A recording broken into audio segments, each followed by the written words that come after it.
Hello नमस्कार, स्वागत है आपका मैग्नेट ब्रेन्स के हिंदी मीडियम के इस प्लेटफॉर्म पर। मैग्नेट ब्रेन्स एक ऐसा प्लेटफॉर्म है जो आपको सभी प्रकार के वीडियो बिल्कुल फ्री आपको प्रोवाइड करता है। आप चाहे तो हमारे इन वीडियो को हमारी वेबसाइट magnetbrains.com पर जाकर देख सकते हैं। आप चाहे तो हमारे मैग्नेट ब्रेन्स का ऐप भी डाउनलोड कर सकते हैं, जहाँ पर आपको मिलेंगे सारे के सारे वीडियो बिल्कुल free of cost. Magnet brains लाया है आप लोगों के लिए विशेष किताबें, जैसे हम लोग बुक्स और ई बुक्स के फॉर्मेट में आपको देंगे। आप चाहे तो मैग्नेट ब्रेन्स से इन किताबों को सीधा मंगवा सकते हैं, जिसकी लिंक आपको डिस्क्रिप्शन में मिल जाएगी। दोस्तों, यकीनन ये किताबें विशेषज्ञों के संरक्षण में बनाई गई हैं, तो इसमें जो क्वालिटी ऑफ कंटेंट है वो बेहतरीन क्वालिटी ऑफ कंटेंट है जो आपके कोर्स से जुड़ा हुआ है। तो हर एक कोर्स की किताबें अब जो है मैग्नेट ब्रेन्स ने लॉन्च कर दी, तो बिल्कुल देर मत करिएगा। जैसा कि आप जानते हैं कि उत्तर प्रदेश बोर्ड के अंतर्गत कक्षा 8वीं का सामाजिक विज्ञान हम लोग पढ़ रहे हैं। कक्षा 8वीं के सामाजिक विज्ञान के अंतर्गत हम लोग बात कर रहे थे चैप्टर नंबर 8 की, और चैप्टर नंबर 8 का नाम है भारत में राष्ट्रवाद का उदय एवं विकास। भारत में राष्ट्रवाद का उदय यानी राष्ट्रवाद मतलब ये देश में एक एकता की भावना थी, जो 1857 की क्रांति के बाद एक जोश सा पैदा हो गया था, और हमें विश्वास हो गया था कि अंग्रेजों की सत्ता को खत्म भी किया जा सकता है, क्योंकि 1857 की क्रांति ने इतना जोश तो जगा दिया था। अब कैसे एक राष्ट्रवाद की लहर, एक राष्ट्रीय आंदोलन शुरू हुआ देश में, कांग्रेस की भूमिका क्या थी, कैसे हमारे देश के लोगों ने दबाव डाल के अंग्रेजों से बदलाव तक करवा दिए, और अंततः हमें 1947 में आज़ादी मिल गई।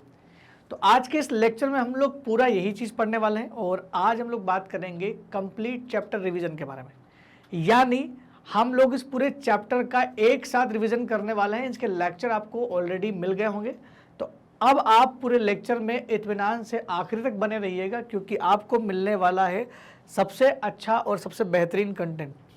आइए शुरुआत करते हैं लेक्चर की, और शुरुआत में बात करते हैं राष्ट्रीय भावना के विकास के कारण।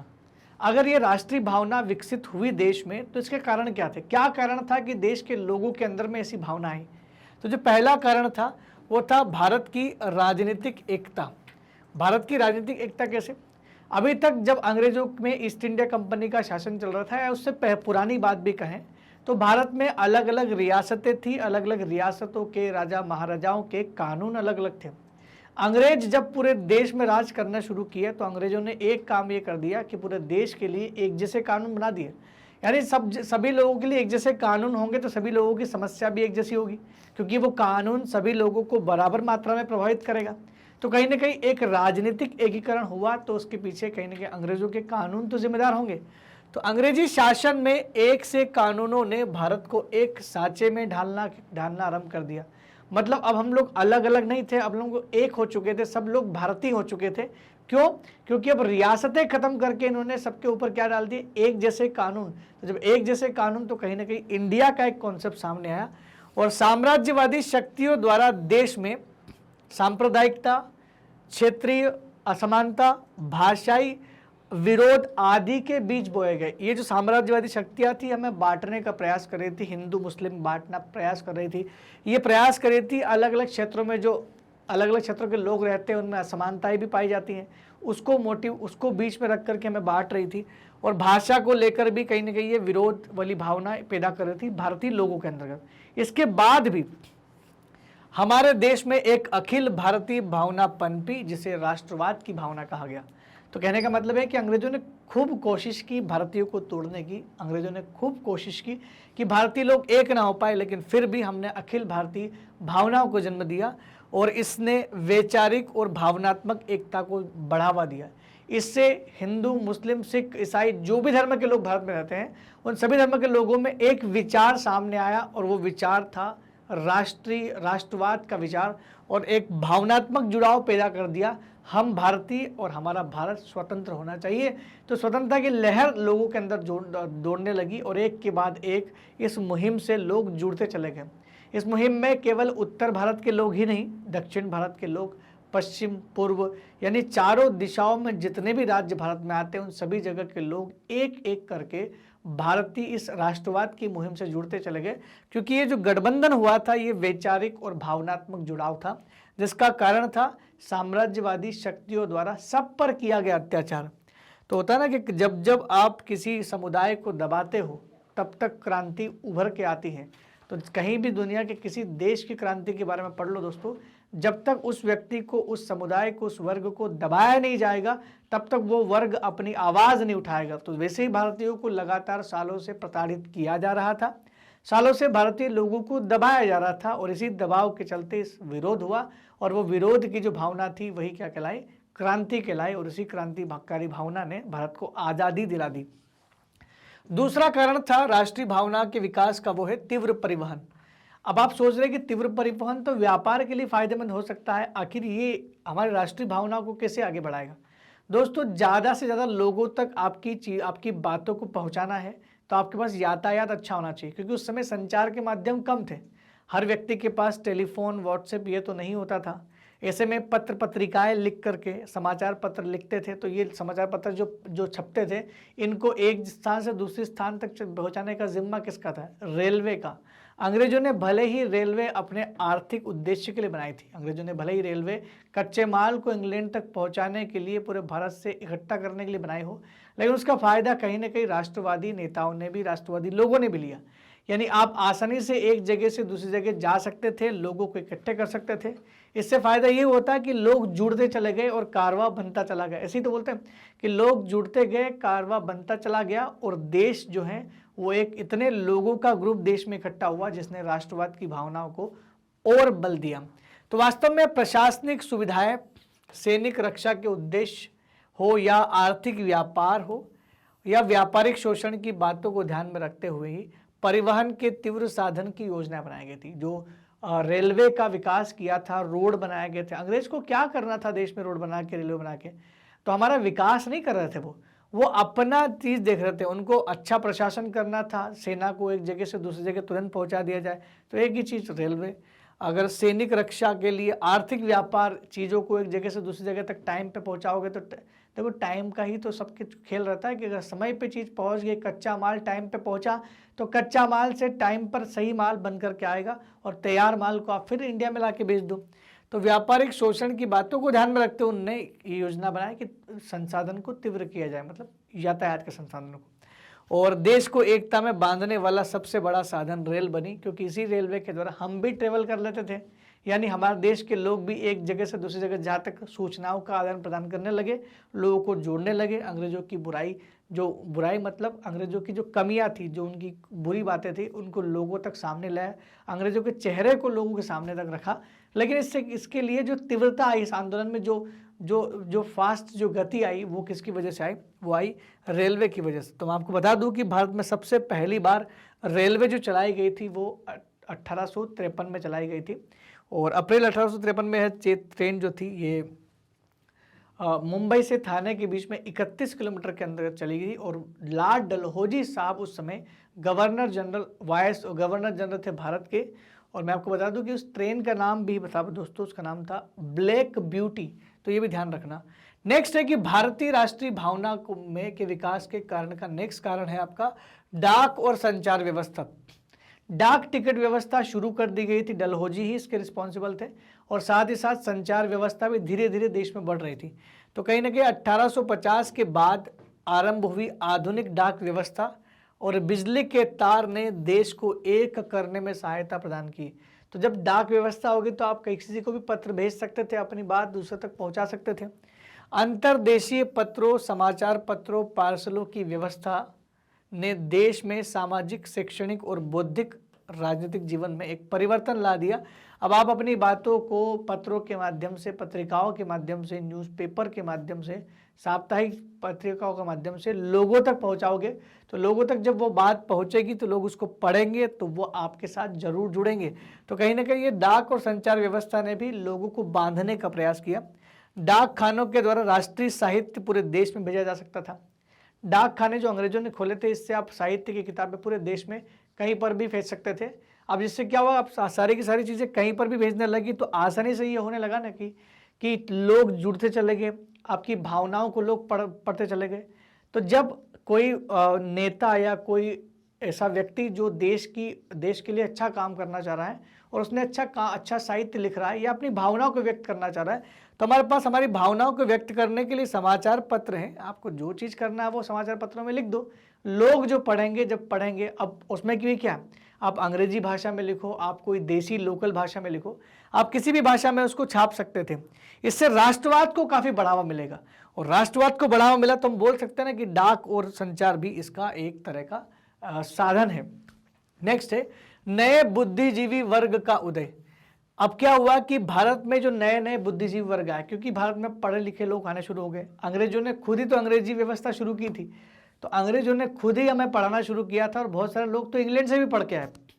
जो लोग भारत से बाहर गए थे पढ़ने के लिए, भारत से बाहर वो पढ़ना शुरू किया उन लोगों ने, तो जब वो भारत से बाहर पढ़ने गए तो उन्होंने देखा कि इंग्लैंड में तो इतने अधिकार मिलते हैं और भारत में तो अधिकार बिल्कुल है ही नहीं। तो जहाँ इंग्लैंड में लोगों को इतने अधिकार मिल जाते थे और भारत में किसी भी प्रकार का कोई अधिकार नहीं मिल रहा था, तब लगने लगा कि यार भारत में अधिकार की ज़रूरत है। इसी वजह से इन लोगों ने भारत में अधिकारों की मांग करना शुरू की, और ये भी इस तरीके से राष्ट्रीय आंदोलन में जुड़ गए। तो नए बुद्धिजीवी लोग जैसे प्राय कनिष्ठ प्रशासक, वकील, डॉक्टर, अध्यापक इत्यादि होते थे। तो कोई डॉक्टर हो, कोई अध्यापक हो, कोई प्रशासक हो यानी कोई गवर्नमेंट सर्वेंट हो, या वकील हो, ये सभी बुद्धिजीवी लोग थे और सब पढ़े लिखे लोग थे। इनमें से कुछ लोग तो इंग्लैंड भी शिक्षा प्राप्त करके आ चुके थे। उन्हें यह अनुभव होने लगा था कि उनके मौलिक अधिकार शून्य के बराबर है, और वातावरण ऐसा है जैसे देश में हम दास बने हैं, क्योंकि इंग्लैंड में जो वातावरण था बिल्कुल खुला हुआ था, अधिकार वहाँ पर दिए जाते थे, और अधिकार के नाम पर भारत में कुछ भी नहीं था। तो इन्हीं बुद्धिजीवी लोगों ने आगे चल करके लोगों को जागरूक किया कि हमें मांग करनी चाहिए। उन्होंने अनुभव किया कि सन 1833 के चार्टर एक्ट तथा रानी विक्टोरिया की सन 1858 की घोषणा में दिए गए वचनों के बावजूद भी अभी भी ऊंचे ऊंचे पद भारतीयों के लिए बिल्कुल भी खुले नहीं हैं। ये वो लोग बोलते हैं कि हम लोग खुली प्रतियोगिता करवाएंगे, सब जगह भारतीयों को लाएंगे, आपकी जो लोग योग्य होगा उसकी भर्ती की जाएगी। योग्यता के आधार पर भर्ती की तो उन्होंने घोषणा कर दी, लेकिन फिर भी बहुत सारे पद भारतीयों के लिए बैन रखे गए थे, बंद कर रख दिए गए थे। तो ये गलत था। हमें हमारे ही देश में किसी पद पर जाने से कैसे रोक सकते हैं? जब तक प्रशासन में भारतीय लोग ज़्यादा से ज़्यादा नहीं जाएंगे तब तक देश का भला नहीं हो सकता। ये सब बुद्धिजीवी लोगों का मानना है। और आगे चलकर यही लोग जो थे, जो कांग्रेस पार्टी बनी ना दोस्तों, उसमें सभी ये लोग थे, नवोदित राजनीतिक असंतोष का केंद्र बिंदु बने। तो एक राजनीतिक असंतोष पैदा किया गया अंग्रेजों के खिलाफ कि अब जो है हम अंग्रेजों की नीति से, राजनीति से सहमत नहीं है, और असंतुष्टता की नीति यहाँ पर अपनाई गई। राष्ट्रीय भावनाओं को बढ़ावा देने के लिए एक और चीज़ बड़ी काम की थी, वो थी अंग्रेजी भाषा। सबसे बड़ी समस्या हमारी ये थी कि हमारे देश में कोई ऐसी भाषा नहीं थी जो हर स्टेट के लोग जानते थे। जैसे अगर आप उत्तर में जाओगे, नॉर्थ में जाओगे तो आपको उर्दू मिल जाएगी जम्मू कश्मीर में, फिर नीचे जाओगे पंजाबी मिल जाएगी, और नीचे जाओगे तो हिंदी मिलेगी, कहीं पर गुजराती, कहीं मराठी, कहीं बांग्ला, कहीं पर उड़िया, कहीं कन्नड़, कहीं मलयालम, अलग अलग भाषाएं थी। लेकिन एक ऐसी भाषा नहीं थी जो सबको जोड़ दे, और वो भाषा बनी अंग्रेजी, क्योंकि अंग्रेजों ने अंग्रेजी को प्रमोट किया था, और अंग्रेजी भाषा को पूरे देश में हर राज्यों में सीखने पर अंग्रेजों ने जोर डाला था, और सारे के सारे प्रशासनिक काम भी कायम में हो रहे थे, अंग्रेजी में हो रहे थे। 1835 में अंग्रेजों ने प्रशासन की भाषा अंग्रेजी घोषित की, जिससे सब लोगों को अंग्रेजी सीखना मजबूरी हो गया था। लेकिन ये मजबूरी हमारी ताकत इसलिए बन गई क्योंकि अब एक मंच मिल गया था आपको आपकी बात रखने का, वो था अंग्रेजी भाषा। आप साउथ इंडिया से हैं तो भी आप अपनी भाषा अंग्रेजी, अपनी बात को अंग्रेजी में कह सकते हैं, जिससे क्या होगा बाकी सारे लोग भी समझ सकते थे। तो अंग्रेजी ने हमें बांधने का प्रयास किया। भारत के विभिन्न क्षेत्रों में स्थानीय बोलियों का प्रचलन था। ऐसे में बोलियां अलग अलग होगी तो बड़ी समस्या हो सकती थी। विभिन्न भाषा और भाषाई क्षेत्रों के मध्य अंग्रेजी ने एक संपर्क भाषा का काम किया, हमें जोड़ने का काम किया। किसने? अंग्रेजी ने। तो वो भूमिका जो निभाई अंग्रेजी ने संपर्क की, वो काफी अच्छे तरीके से निभाई, और जिससे सभी क्षेत्र के निवासी अपनी बात के लिए एक मंच उनको दिया गया। अंग्रेजी में आप बात करिए, आपकी बात सारे स्टेट के लोग समझ जाएंगे, क्योंकि अब अंग्रेजों ने इस भाषा को पूरे देश में अखिल भारतीय भाषा तो घोषित कर ही चुके थे वो। तो कहीं ना कहीं उनकी भाषा हमारे काम है। कुछ और चीजें हैं जिन्होंने भारत में राष्ट्रीय भावना को बढ़ावा दिया, वो थी भारतीय समाचार पत्र और साहित्य। भारतीय समाचार पत्र और साहित्य ने भी भारत में जो है राष्ट्रवाद को बढ़ावा दिया। तो भारत में राष्ट्रीय भावना के विकास में भारतीय समाचार पत्रों और साहित्य की भूमिका रही। बहुत सारे समाचार पत्र भारतीयों ने शुरू किए, जिनके चित्र आपको यहाँ पर देखने को मिल सकते हैं। जैसे आपको दिख रहा होगा times of India. Times of India के अलावा बहुत सारे, पंजाब केसरी शुरू किया गया था, द हिंदू शुरू किया गया था, है ना, जनजाति के लिए भी शुरू किया गया था। मतलब ऐसा कह सकते हैं कि इतने सारे पेपर इतनी भाषाओं में शुरू किए गए थे कि आपकी भाषा, आपकी बात को आप लोगों तक कैसे भी पहुंचा सकते थे। इसके द्वारा भारतीयों ने देशभक्ति की भावनाओं का आधुनिक, आर्थिक, सामाजिक और राजनीतिक विचारों का प्रचार किया। तो जो हमारे विचार थे, यानी जो लोग जुड़े हुए थे इस आंदोलन से, उन लोग अपने विचारों को लोगों तक पहुंचा सकते थे और एक अखिल भारतीय चेतना जगाई लोगों के मन में कि हमें एक होना है। अगर हम लोग एक नहीं हुए तो अंग्रेजी शासन के खिलाफ हम लोग लड़ नहीं सकते। जब तक हमारे पास ताकत नहीं होगी हम बदलाव नहीं करवा सकते। इसमें कुछ न्यूज़पेपर कुछ इस तरह से, जैसे संवाद, कौमुदी, सोम प्रकाश, बंग बंधु, केसरी, द हिंदू, अमृत बाजार पत्रिका, ये सब पत्रिका और समाचार पत्र ऐसे थे जिसने हमें काफ़ी फायदा दिया। आनंद मठ, जो कि बंकिम चंद्र चटर्जी ने लिखा था, भारत दुर्दशा, गीतांजलि रविन्द्रनाथ टैगोर ने लिखी थी, आदि ने राष्ट्रीय भावना को जगाने का महत्वपूर्ण योगदान दिया, भूमिका अदा की। इनको पढ़ के लोगों के मन में विश्वास बना था कि हम बिल्कुल अंग्रेजों को हटा करके अपना खुद का राज कर सकते हैं और स्वतंत्रता भी कोई चीज़ होती है। लोग भूल चुके थे कि आज़ादी में अधिकार कैसे होते हैं। हमने आज़ादी में सांस ली ही नहीं थी, बहुत सालों से लोगों ने देखा नहीं था कि आज़ाद हिंदुस्तान कैसा है। तो वैसी कुछ चीज़ें हमको यहाँ पे मिली। इसके अलावा एक और चीज़ थी आखिरी, जो अंग्रेजों ने हमें मजबूर कर दिया ये भावना को विकास करने के लिए। यानी होता ना कि अगर आपके साथ कोई लगातार भेदभाव कर रहा है तो आप सब लोग एक हो सकते हो, और अंग्रेजों ने नस्ल भेद का कार्यक्रम देश में शुरू किया था, अंग्रेजी शासकों का नस्ली दंभ।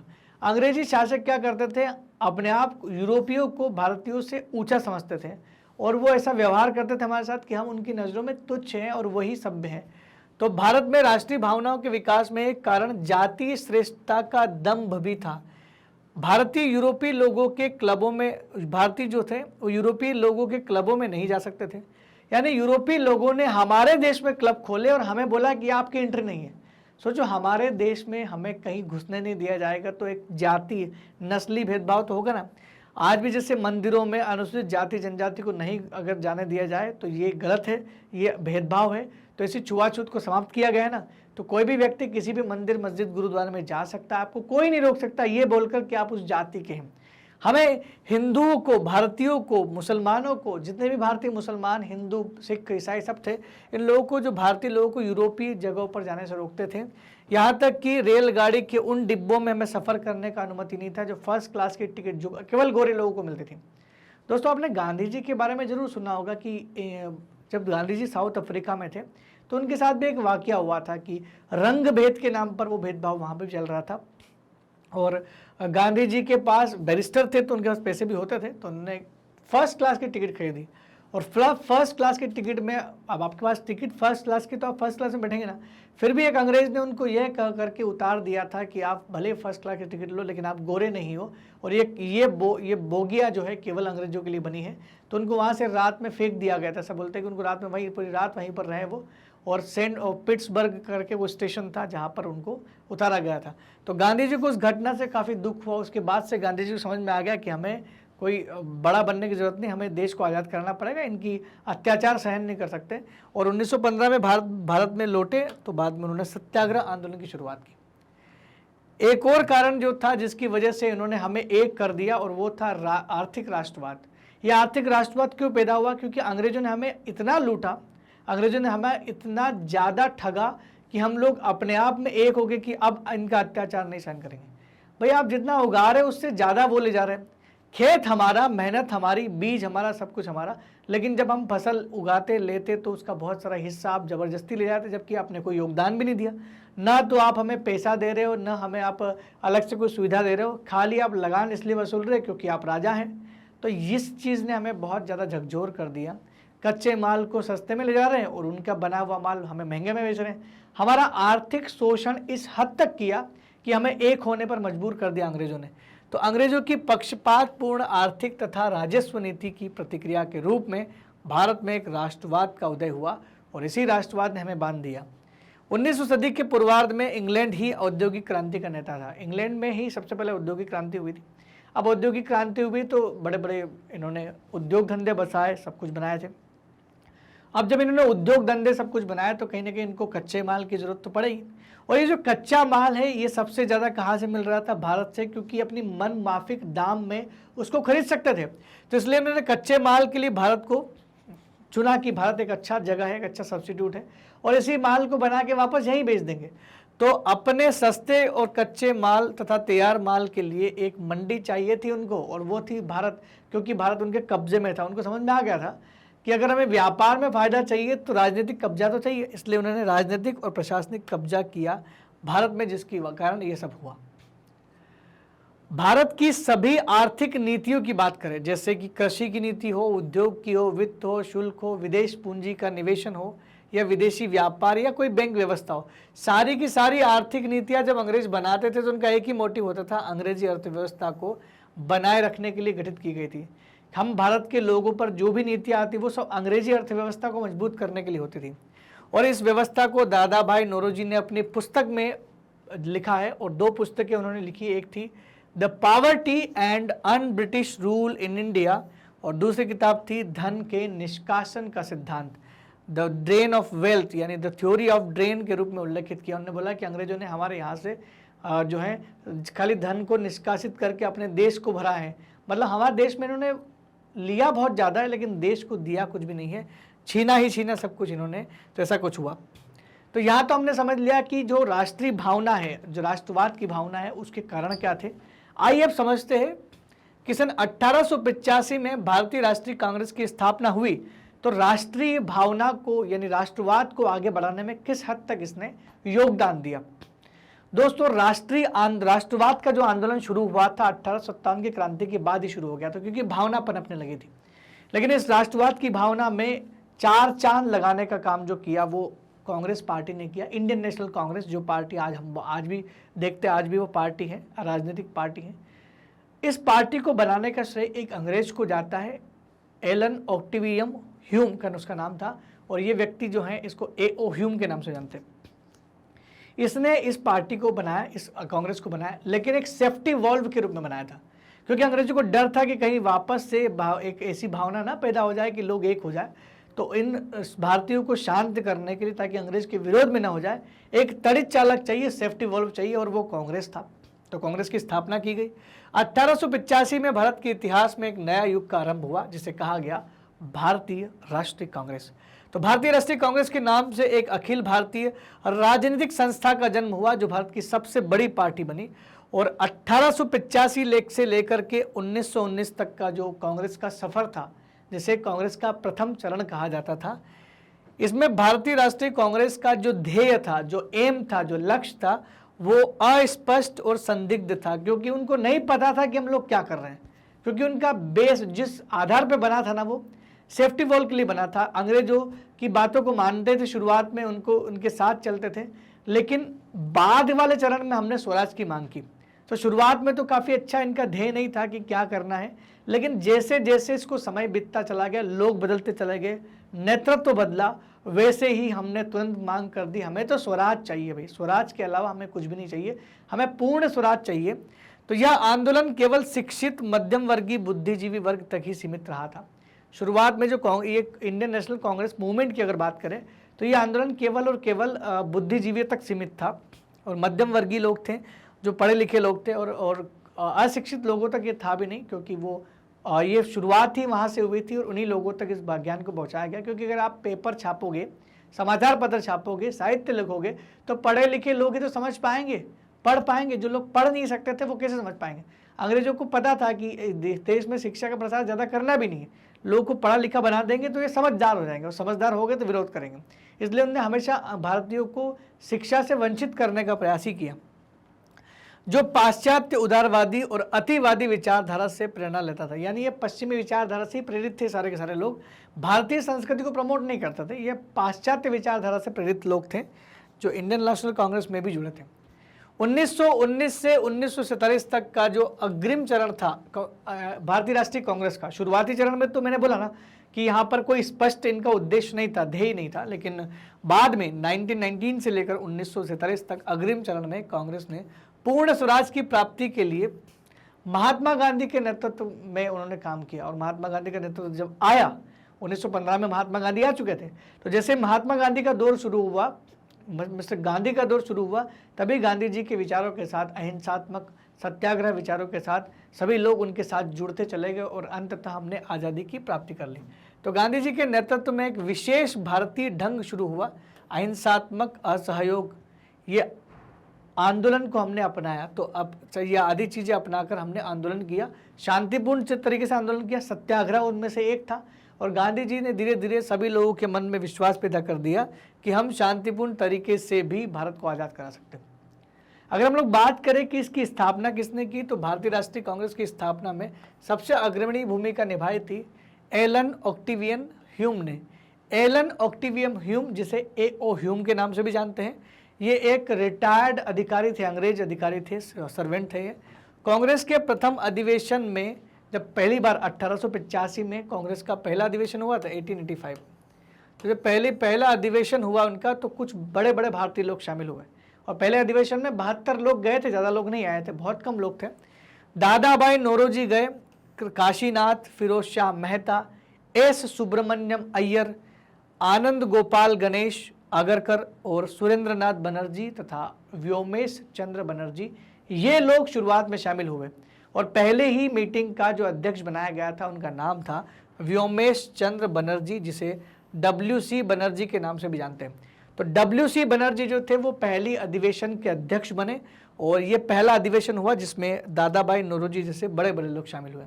आप इस चित्र को देख सकते हैं दोस्तों, जहाँ पर आपको दिखाई दे रहा होगा कांग्रेस का वो पहला अधिवेशन। और इस अधिवेशन में आप कांग्रेस की जो गैदरिंग हुई थी, जो लोग इकट्ठा हुए थे, इसको भी देख सकते हैं, कैसे सभी लोगों ने एकजुट होकर के इस भारतीय राष्ट्रीय कांग्रेस के पहले अधिवेशन को सफलता मिली। और ऐसे करते करते हर एक साल इन्होंने अधिवेशन किया और अपना उद्देश्य जारी किया। कांग्रेस के जो पहला अधिवेशन था उसका उद्देश्य क्या था, क्या उन्होंने घोषणा की? जब पहली बार मिले तो कुछ तो विचार आया होगा। तो देश के विभिन्न भागों में राजनीतिक और सामाजिक नेताओं को एकजुट करना। जो लोग देश के लिए देशभक्ति दिखा रहे हैं, जो लोग देश के साथ जुड़ना चाहते हैं, पहले तो उनको एकजुट करो, उनको हमारा मोटिव समझाओ कि हम लोग क्या चाहते हैं। तो एक तो देश के लोगों को जोड़ना, भारतीयों में राष्ट्रीय एकता की भावना का विकास किया जाए कि हमारा एक देश, एक राष्ट्र, यानी भारत एक राष्ट्र है, और ये भावना हम में आनी चाहिए। अब हम लोग अलग अलग रियासत से नहीं है, क्योंकि हमारे ऊपर जो खड़ा वो अंग्रेज है, और वो अंग्रेज हम पर अत्याचार कर रहा है। तो जब अत्याचार बड़ा हो गया तो हमें एक तो होना पड़ेगा। राजनीतिक और सामाजिक प्रश्नों पर अपने अपने विचारों को अभिव्यक्त करना। जो भी विचार आप रखते हैं, इसमें उद्देश्य रखा गया कि देश के जिस कोने से जो भी व्यक्ति अपना विचार पेश करना चाहे वो अपने विचार भेज सकता है, क्योंकि हर एक व्यक्ति के विचारों का यहाँ पर बिल्कुल आदर सम्मान किया जाएगा। और अब कांग्रेस जो है ये धीरे धीरे लोगों को जोड़ती चली जाएगी, और एक समय ऐसा आएगा कि कांग्रेस भारत की सबसे बड़ा एक मूवमेंट बन जाएगा। एक आंदोलन था कांग्रेस, बाद में आज़ादी के बाद देश को संभालने के लिए एक राजनीतिक दल भी बना, और इसी ने पूरे देश को संभाल लिया था। क्योंकि कांग्रेस के लोगों ने लगातार अंग्रेजों के साथ रह रहे के इतना तो समझ लिया था कि प्रशासन कैसे करते हैं, इसीलिए आसानी से इन्होंने इस चीज़ को अंजाम दिया। दोस्तों अब पढ़ते हैं कि कांग्रेस बना तो था, लेकिन कांग्रेस में कुछ समय के बाद ही विचारधाराओं में कहीं ना कहीं दूरी आ गई थी, और कांग्रेस की दो विचारधाराएं पनपी, जिसका नाम था नरम दल और गरम दल। आइए समझते हैं नरम दल और गरम दल के बारे में।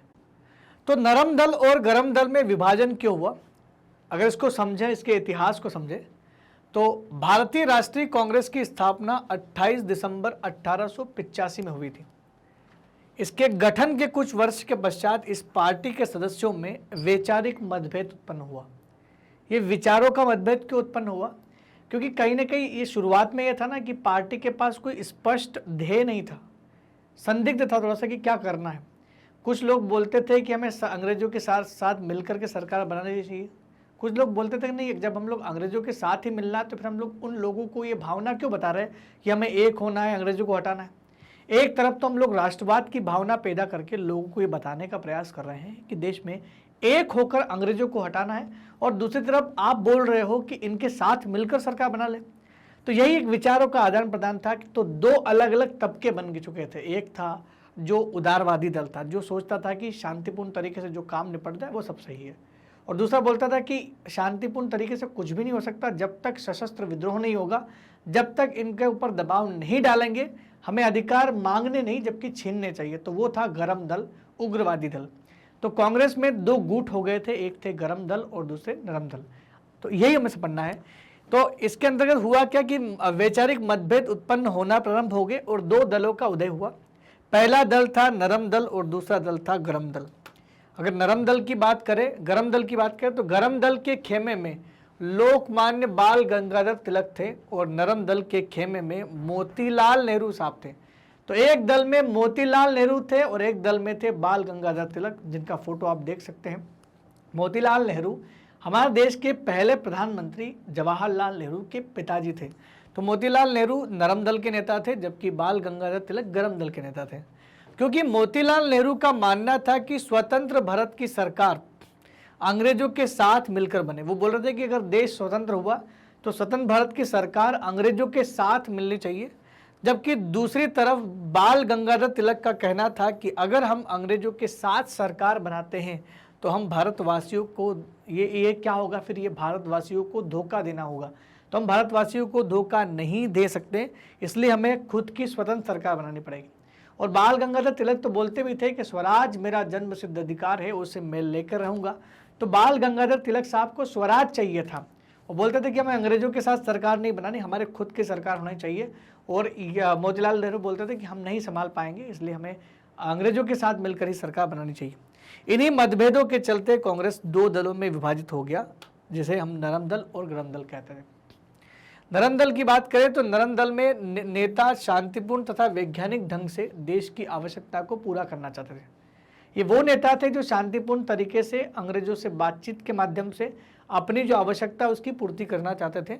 ये उदारवादी कहलाए और उदारवाद में ही इनका विश्वास था कि अगर जनमत को उभारा जाए। इनका विश्वास क्या, ये सोचते क्या थे, ये सोचते थे कि अगर जनमत को उभारा जाए और प्रार्थना पत्र और सभाओं तथा प्रस्ताव और भाषणों के द्वारा जनता की मांग को शासन तक पहुंचा दे। क्या बोल रहे थे कि अगर हम लोग जनमत को इकट्ठा करें, प्रार्थना पत्र, सभा, प्रस्ताव, भाषण, इन सभी के माध्यम से जनता की आवाज को, क्योंकि जनता ज्यादा होगी तो आवाज तो सरकार तक पहुंचेगी, तो जनता की आवाज को सरकार तक पहुंचा दे तो सरकार को हमारी जो मांग है वो माननी पड़ेगी।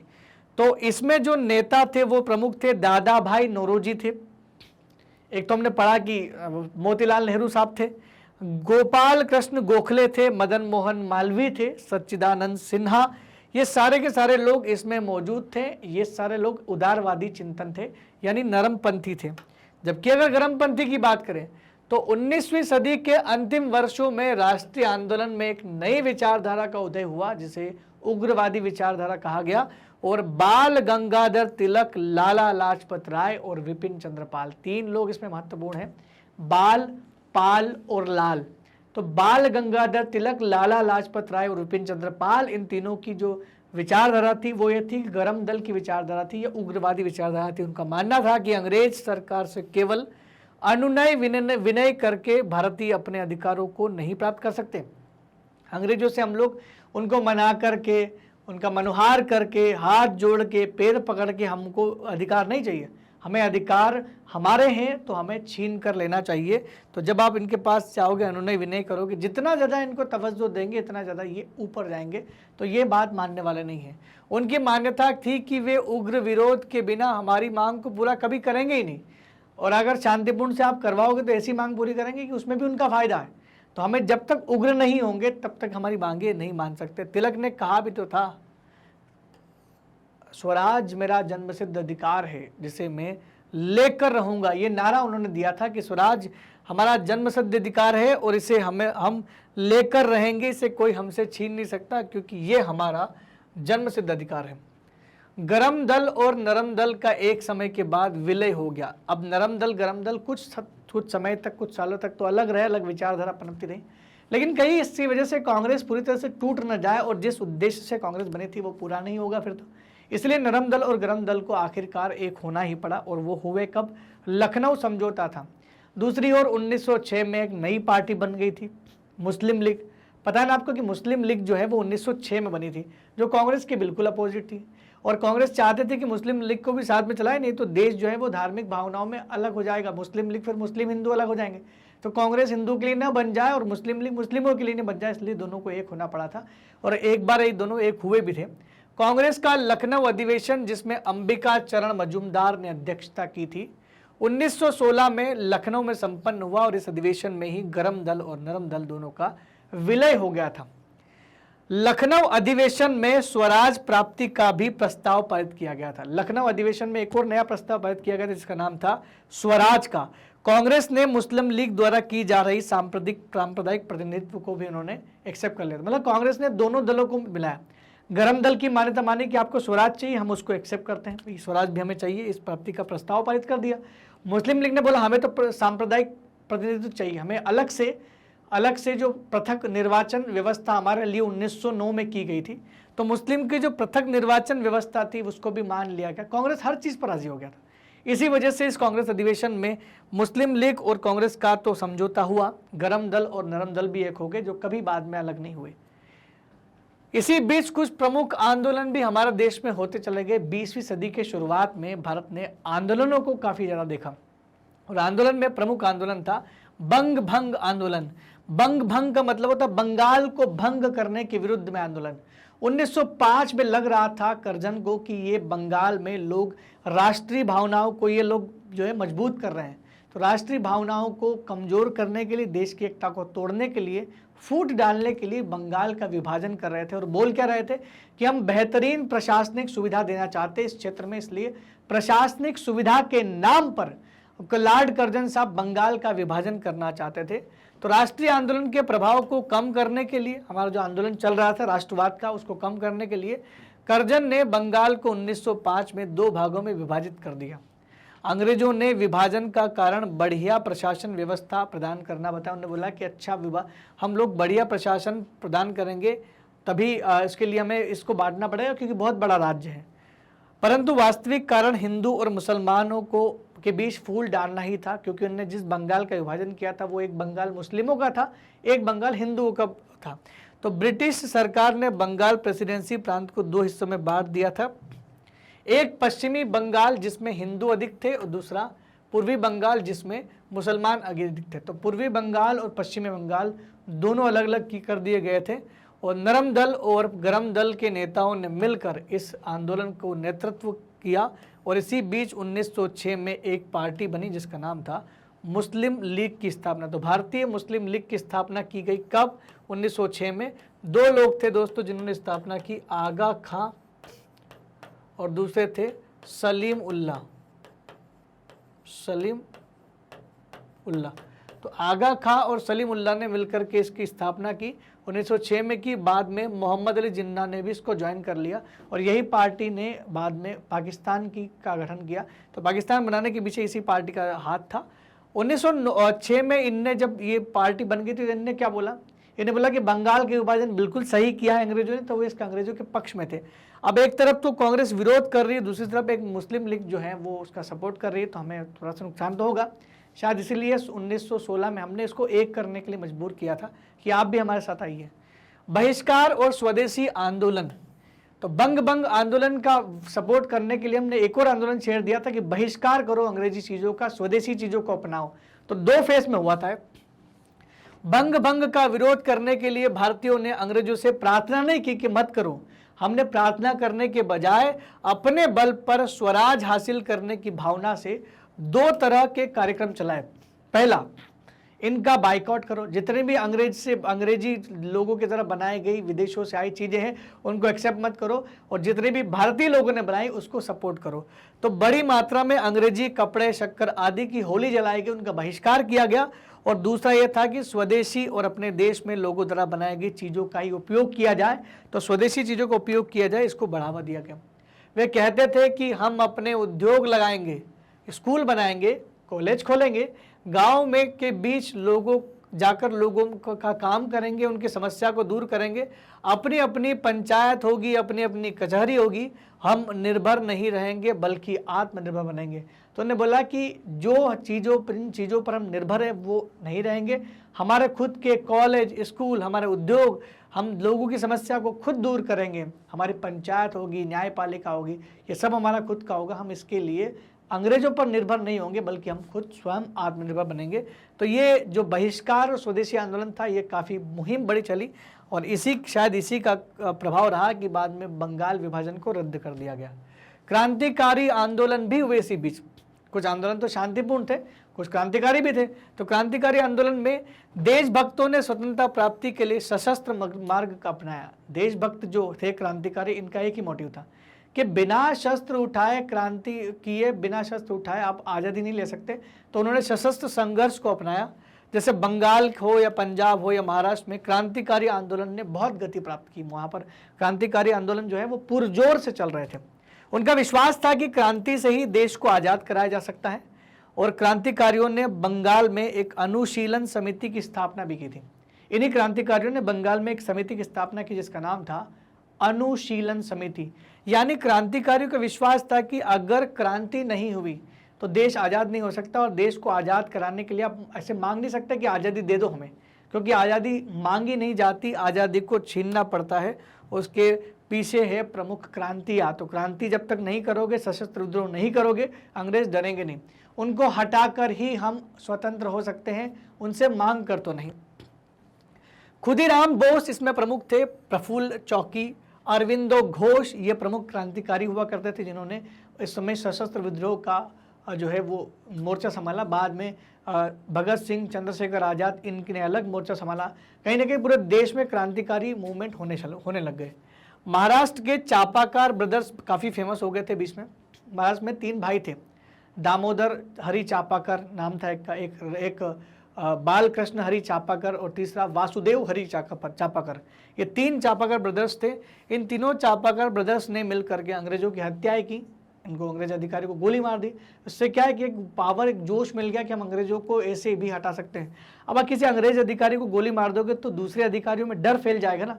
अंग्रेजों के बीच में डर फैलाने का एक ही तरीका था, क्रांति। क्रांतिकारी समाचार पत्र का भी प्रकाशन किया गया। जैसे बंगाल में संध्या समाचार पत्र था और युगांतर और संध्या, इन समाचार पत्रों में अपनी बातों को कहा गया। महाराष्ट्र का काल एक प्रमुख समाचार पत्र था जिसने भी लोगों तक अपनी बात पहुंचाई, क्रांतिकारियों की भावनाओं को, विचारों को रखा। और ऐसे करते करते ये लोग एक जो है क्रांतिकारी जो लोग थे वो एकत्रित होते चले गए और बहुत सारे क्रांतिकारी इसमें जुड़ते चले गए। 1909 में ब्रिटिश सरकार ने भारतीयों को संतुष्ट करने के लिए अब क्या हुआ, जब हमने लगातार इतने सारे काम करे तो 1909 में उन्होंने सुधार किए, मॉर्ले मिंटो सुधार। 1909 सरकार को लगा कि कुछ सुधार की जरूरत है, क्योंकि ये हम लोग शांत ही नहीं हो रहे थे, हमारी लगातार संतुष्ट नहीं थे अंग्रेजों से हम लोग। तो हमें संतुष्ट करने के लिए अंग्रेजों ने 1909 में मॉर्ले मिंटो सुधार आयोजित किया 1909 में। और मॉर्ले मिंटो सुधार में क्या किया गया, एक बात तो है कि इस मॉर्ले मिंटो सुधार की वजह से ही वो बंग आंदोलन जो था ना, जो बंगाल विभाजन था, उसको रद्द कर दिया गया। तो 1909 में ब्रिटिश सरकार ने भारतीयों को संतुष्ट करने के लिए नए सुधारों की घोषणा की गई, जिसे मॉर्ले मिंटो सुधार कहा गया। जहां लॉर्ड मॉर्ले भारत के सचिव थे, मंत्री थे, और वहीं लॉर्ड मिंटो जो थे वो भारत के वायसराय थे। तो दोनों मिलकर तैयार किया था। 1911 में ब्रिटिश सम्राट जॉर्ज पंचम द्वितीय भी भारत आए थे। तो उन्होंने जब पहले तो दिल्ली पहुंचे तो उन्होंने बंग आंदोलन को मतलब बंगाल विभाजन को रद्द कर दिया और बंगाल को एक करके कलकत्ता के स्थान पर दिल्ली को अब राजधानी बनाया गया। तो उन्होंने क्या किया कि दिल्ली में एक बंगाल गए कलकत्ता में, और कलकत्ता में दिल्ली दरबार का आयोजन किया गया। ये वही व्यक्ति है दोस्तों जिनके सम्मान में रविंद्रनाथ टैगोर ने राष्ट्रगान जो आज हम लोग गाते हैं, भारत भाग्य विधाता, ये उन्हीं के सम्मान में गाया गया था। तो जॉर्ज पंचम द्वितीय जब आए थे 1911 में, तो इन्होंने साइन किया था कि अब कलकत्ता से राजधानी दिल्ली ट्रांसफर करेंगे। मैं आपकी जानकारी के लिए बता दूं कि अंग्रेजों की राजधानी कलकत्ता हुआ करती थी और प्लासी के युद्ध से लेकर के 1911 तक, 1757 से 1911 तक कलकत्ता ही देश का कैपिटल था। 1911 के बाद कैपिटल दिल्ली ट्रांसफर हुई, तो दिल्ली को बाद में राजधानी बनाया गया। और इन्हीं जॉर्ज पंचम द्वितीय के सम्मान में ही गेटवे ऑफ इंडिया बम्बई का बनाया गया था। 1909 के अधिवेशन की विशेषताएं क्या थी, कुछ खास विशेषताएं थी। जैसे पहले तो बता दें कि इसका नाम क्या था। तो इस अधिनियम को मॉर्ले मिंटो सुधार के नाम से भी जाना जाता था। उस समय लॉर्ड मॉर्ले इंग्लैंड में भारत के राज्य सचिव थे और लॉर्ड मिंटो भारत के वायसराय थे। इसने केंद्रीय और प्रांतीय विधायी परिषदों के आकार में वृद्धि की और केंद्रीय परिषद की संख्या 16 से बढ़ा करके 60 कर दी थी। यानी परिषदों के सदस्यों की संख्या को बढ़ाया गया था केंद्रीय प्रांतीय दोनों स्तर पर, यह बदलाव इसमें किया गया।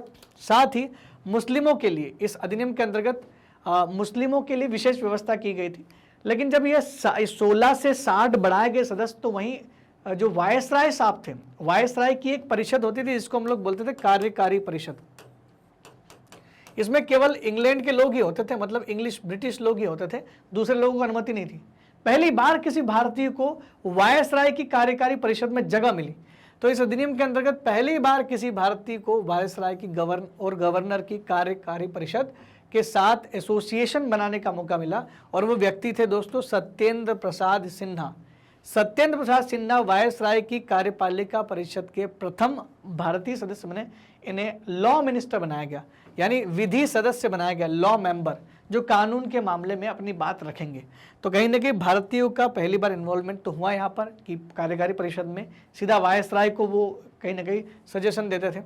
इस अधिनियम ने पृथक निर्वाचन के आधार पर मुस्लिमों के लिए सांप्रदायिक प्रतिनिधित्व का प्रावधान किया।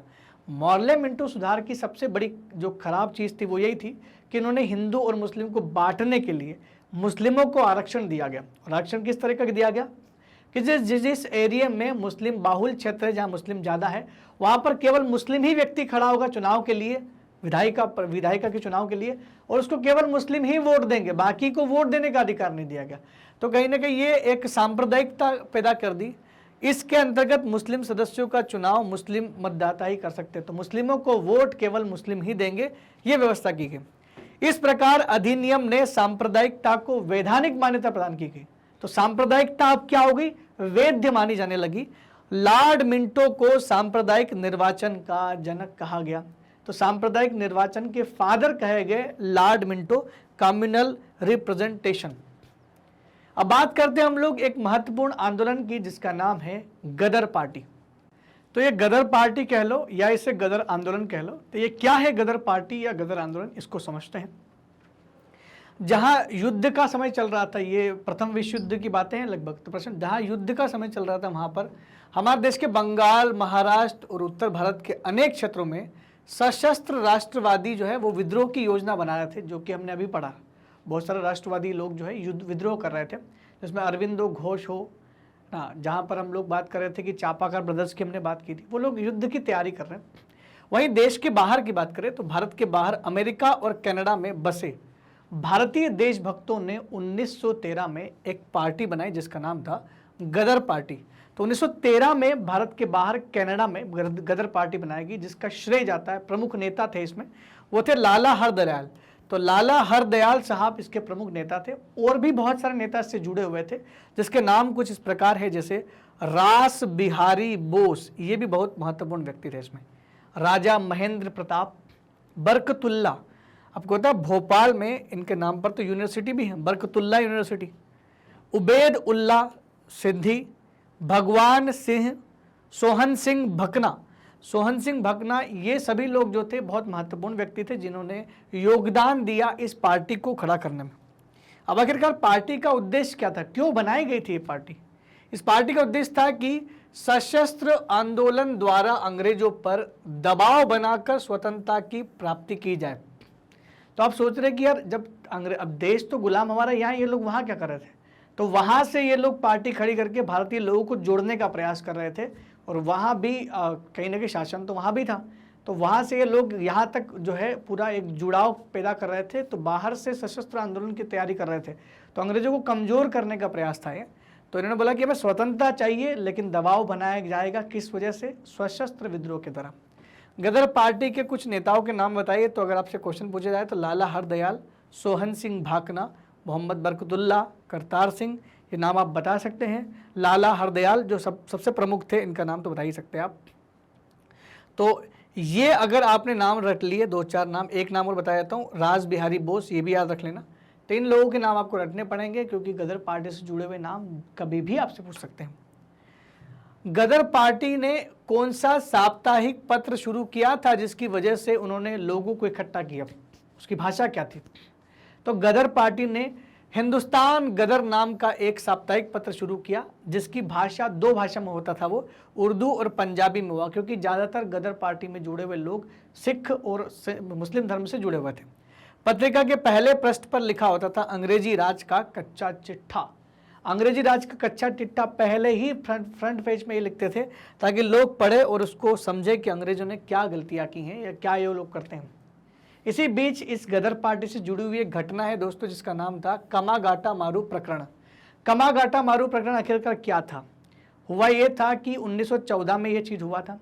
एक व्यक्ति थे जिन्होंने, जो पंजाब के रहने वाले थे, और इनका नाम था बाबा गुरुदत्त साहब। बाबा गुरुदत्त साहब ने क्या किया, एक जहाज किराए पे लिया जापान से, जिसका नाम था कामागाटा मारू, इसी का नाम था वो। इस जहाज में भारतीय लोगों को बिठाकर, पंजाब के कुछ भारतीय थे, 376 लोगों को बिठा करके कनाडा के वैंकूवर नाम की जगह पर, ब्रिटिश कोलंबिया नाम के जगह पर आता है ये वैंकूवर, तो इसमें ले जाके, लेकिन अंग्रेजों ने वहाँ सभी को उतरने से, वहाँ की सरकार ने वहाँ पर आने से मना कर दिया और केवल 24 लोगों को अनुमति मिली, बाकी को रिटर्न भेज दिया।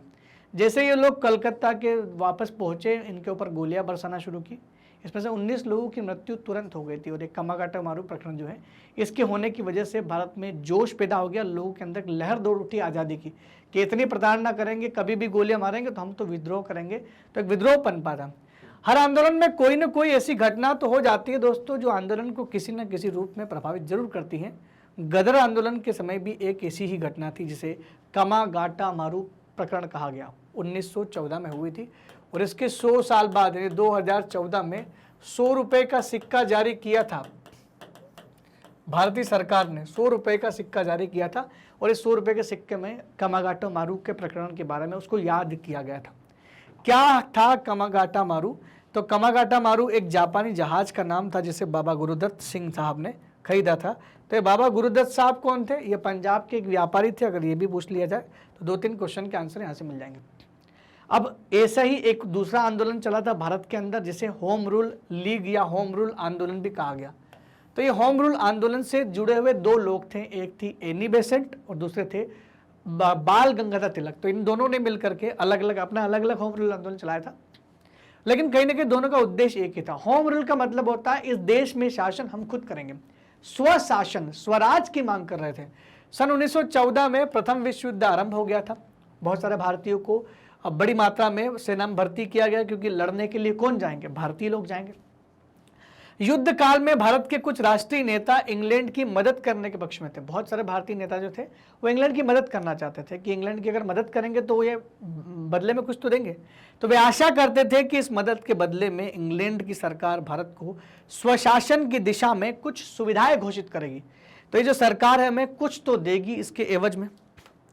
और कुछ भारतीय नेता युद्ध के दौरान इंग्लैंड पर दबाव भी डालना चाहते थे। युद्ध के साथ ही दबाव डाल रहे थे कि कुछ मांगे मनवा ली जाए, जिससे स्वशासन के विषय में जल्द ही घोषणा कर दी जाए।